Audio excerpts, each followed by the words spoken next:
Hi, I'm Jerry Gibbs, and today I'd like to look at how we apply dehumidifiers to a flooded house. So in our larger volume tent, we can use a larger capacity dehumidifier.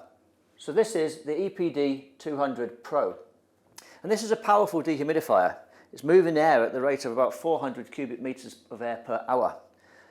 And in this scenario, we've got it set up so it's causing a positive pressure into the tent.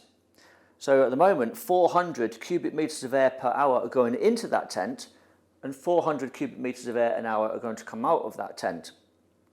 And the dehumidifier is going to take the air from in the room and filter moisture from it, and that dry air is going to be pumped into that tent and focused on what's actually wet.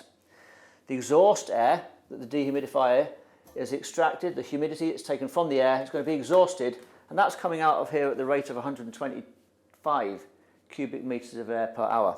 So this is a powerful dehumidifier. It's using 1,500 watts, but this dehumidifier incorporates an independent air supply to drive its wheel.